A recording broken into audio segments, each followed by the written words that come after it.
नमस्कार मित्रों, मैं सुशील कुमार मौर्य आज एक बहुत ही महत्वपूर्ण विषय के साथ मैं उपस्थित हूँ, जो हिंदी साहित्य की अमर कहानी हार की जीत और आज इस समय सोशल मीडिया पर एक वास्तविक कहानी सारस और आरिफ की चल रही है। आज हम दोनों के सामंजस्य को विचार हिंदी साहित्य की जो कहानी है हार की जीत, जिसके लेखक हैं सुदर्शन। उनकी यह कहानी बहुत ही दिलचस्प और महत्वपूर्ण है।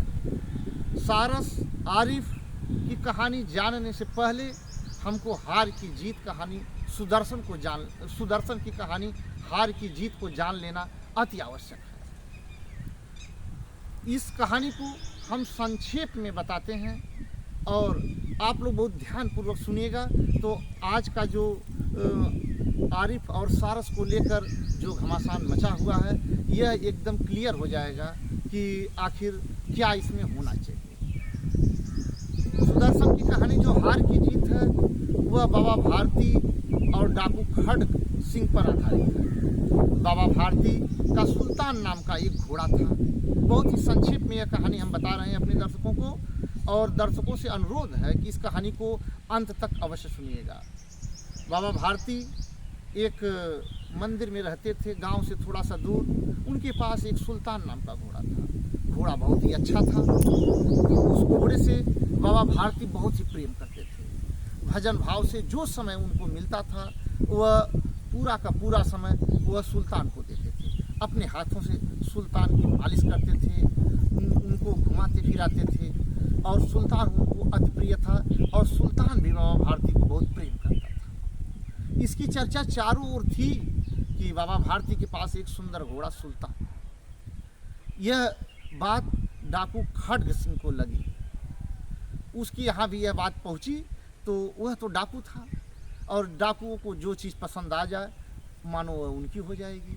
तो डाकू खड्ग सिंह भी बाबा भारती के घोड़े सुल्तान को देखने के लिए गया, और बाबा भारती ने उस घोड़े को जो है दिखाया खड्ग सिंह को, उसके बारे में बताया, और घोड़ा उसको बहुत ही पसंद आ गया खड्ग सिंह को। और जाते जाते वह कह गया कि बाबा, यह घोड़ा आपके पास नहीं रह पाएगा। बाबा जानते थे कि यह इलाके का डाकू है, और उसके डर से बाबा न सो पाते थे। उनकी चैन चली गई थी, उनको कुछ भी अच्छा नहीं लग रहा था, भजन भाव में भी उनका मन नहीं लग रहा। अब डाकू खड्ग सिंह इस चक्कर में था कि किस प्रकार हम सुल्तान को, बाबा भारती के घोड़े को ले लें। एक दिन उसने एक योजना बनाई और एक पेड़ के नीचे अपाहिज बनकर बैठ गया। बाबा भारती उसी रास्ते से गुजर रहे थे, और जैसे ही बाबा भारती का घोड़ा गुजरा, वह अपाहिज चिल्लाने लगा कि हमको कुछ दूर और यहाँ से ले चलो, मैं बहुत परेशान हूँ। तरह तरह की क्रियाकलाप करने लगा। बाबा भारती को दया आ गई, और उसने उस अपाहिज को घोड़े पर बैठाया, और स्वयं जो है पैदल घोड़े की लगाम पकड़कर धीरे धीरे चलने लगे। और जैसे ही घोड़ा कुछ दूर जाता है, बाबा भारती को थोड़ा सा धक्का लगता है, और खड्ग सिंह अपने मूल रूप में आकर घोड़े को लेकर जाने लगता है। अब बाबा भारती बहुत ही सन्न हो गए कि अरे यह क्या हो गया। अब जो है बाबा भारती को कुछ समझ में आवे, इसके पहले वो बेचारे बहुत ही परेशान हो गए। घोड़ा कुछ दूर आगे चला गया। इसके बाद बाबा भारती बहुत जोर से चिल्लाए कि ठहर जाओ, और खड्ग सिंह रुक गया, और बाबा भारती ने उसे बुलाया कि रुको। इसके बाद बाबा भारती जाकर उससे कहे कि घबराओ मत। उसने कहा, खड्ग सिंह ने, बाबा भारती, अब मैं यह घोड़ा आपको नहीं दूंगा। बाबा भारती ने कहा कि घोड़े की बात नहीं है, यह घोड़ा तुम ले जाओ, केवल एक मेरा निवेदन है, प्रार्थना है, स्वीकार करो। तो उसने कहा, बताइए बाबा क्या प्रार्थना है। उन्होंने कहा कि इस कहानी को, इस घटना को किसी को बताना, किसी को मत बताना। तो खड्ग सिंह ने कहा ठीक है। इसके बाद खड्ग सिंह देखने सोचने लगा कि मैं तो सोचा था कि बाबा भारती घोड़े के विषय में बात करेंगे, लेकिन उन्होंने खुद ही, मैं तो भागने के चक्कर में था, घोड़ा लेकर भाग जाऊं, लेकिन खुद ही वह कह रहे हैं कि तुम जाओ घोड़ा लेकर, लेकिन केवल इस घटना को किसी को बताना मत। बहुत वह माथा घुमाया, सोचा, लेकिन उसके कुछ समझ में न आया। इसके बाद वह खुद बाबा भारती से पूछा, बाबा इसका मतलब क्या है? बाबा भारती ने कहा कि देखिए, घोड़ा आपका है, उससे हमारा कोई लेना देना नहीं है, लेकिन अगर इस घटना को आप दूसरों को बताएंगे तो लोग किसी गरीब, मजलूम, अपाहिज पर विश्वास नहीं करेंगे, लोग किसी की मदद नहीं करेंगे।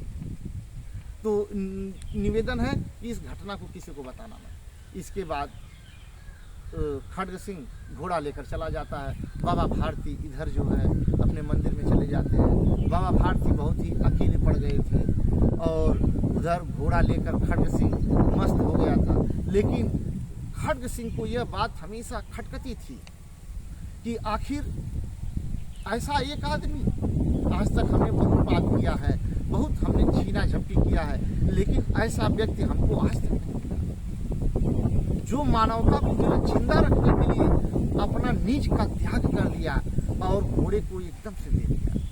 और केवल इतनी सी बात, इस घटना को किसी को मत बताना, उसे अपने किए पर बहुत शर्मिंदा हुआ और एक दिन वह घोड़ा लाकर बाबा भारती के चुपके से रख दिया और चला गया। घोड़ा खिनखिनाने लगा। बाबा भारती पहुँचे और देखते हैं कि उनका घोड़ा मिल गया है और वह बाबा भारती बहुत ही प्रसन्न हुए। कहानी के शुरुआत में कभी आप पढ़िएगा इस कहानी को, उसमें लिखा है, कहानी की जो शुरुआत है कि माँ जैसे अपने बेटे को देखकर, किसान अपने फसल को देखकर और एक साहूकार अपने कर्ज देने वाले को देखकर जो प्रसन्नता होती है, वही प्रसन्नता बाबा भारती को अपना घोड़ा देता। यह कहानी यहीं पर समाप्त हो जाती है। अब हम आते हैं आज के संदर्भ की मूल कहानी, आरिफ और सारस की। एक सारस था जिसको आरिफ नाम का एक व्यक्ति घायल अवस्था में पाया और उसे ठीक किया। वह जाने की बजाय जब ठीक हो गया तो वह उसी के पास रहने लगा, उसको प्रेम दुलार करने लगा, उसका प्रेम हो गया। कुछ दिन सोशल मीडिया पर यह बात आई। उत्तर प्रदेश के पूर्व मुख्यमंत्री माननीय अखिलेश यादव भी आए, उसके साथ फोटो खिंचाए, देखे सारस को, इसके बाद चले जाते। अब यह चीज़ जो है उत्तर प्रदेश सरकार और वन विभाग के अधिकारियों को अच्छा नहीं लगता है और वह सारस को यह कह के कि राजकीय पक्षी है और लेकर चले जाते हैं। आरिफ से उसका बिछोह हो जाता है, जबकि वह आरिफ से बड़ा ही प्रेम करता था। अब अगर इसी प्रकार दो प्रेम करने वाले को अलग कर दिया जाए तो दुनिया में मानवता धीरे धीरे समाप्त हो जाएगी। कोई किसी की मदद नहीं करेगा। उसने तो पाला नहीं था आरिफ ने सारस को कि उसके ऊपर कोई आप चार्ज लगाइए, उसको नोटिस भेजिए या किसी प्रकार परेशान करिए। उसने तो केवल एक जो घायल अवस्था में पड़ा था सारस, उसकी सेवा किया और सेवा करने के बाद वह गया नहीं। वह चाहता तो चला जाता, अगर उसे पिंजड़े में बंद रखता तो उसकी गलती थी, लेकिन गया नहीं। इसमें कोई बहुत बड़ी बात नहीं है। ऐसी घटनाएं आप लोगों के साथ भी होती रहती हैं, सबके साथ होती रहती हैं। आप हमारे फेसबुक आईडी पर 6 जून 2016 का पिक्चर आप देख लीजिएगा। एक फ़ोटो हमने शेयर किया है। इसी प्रांगण में, जिस प्रांगण पर हम वीडियो बना रहे हैं, इसी प्रांगण में एक घायल अवस्था में जो है बकुला आया था। उसको भी हमने जो है दवा लगाया जो है। इसके बाद 1-2 दिन अपने पास रखा। इसके बाद जैसे ही चूँकि घायल अवस्था में था तो उसको एक कमरे में हमने बंद किया था कि कोई उसको जीव जंतु नुकसान न पहुंचा दे। लेकिन जब वह ठीक हो गया तो वह अपनी दुनिया में चला गया, कोई दिक्कत नहीं। ऐसी घटनाएं तमाम होती रहती हैं। लेकिन अगर किसी बचाने वाले को आप कानूनी तौर पर परेशान करेंगे तो लोग दुनिया में जो है पशु पक्षियों को कैसे बचाएंगे? लोगों को डर लगेगा। कि कहीं हम कानूनी पछड़े में न फंसें, जाने दीजिए, इससे हमारा क्या लेना देना। तो हमारी मांग है कि सारस को आरिफ को दे दिया जाए और उसको जो है शाबाशी दिया जाए कम से कम, कि एक पक्षी को उसने बचाया है, कम से कम इतना तो कर दीजिए ताकि मानवता जिंदा रहे। यह कहानी जोड़ती है हार की जीत सुदर्शन की कहानी और सारस और आरिफ की कहानी। हिंदी साहित्य की बहुत ही मशहूर कहानी है हार की जीत। आप लोग अवश्य देखिएगा, इसको जो है गूगल पे या किताबों में सर्च करके पढ़ लीजिएगा। और यह वीडियो अगर आपको अच्छा लगे तो इस वीडियो को आप लाइक शेयर अवश्य करिएगा, और यह वीडियो आपको कैसा लगे आप कमेंट करके ज़रूर बताइएगा।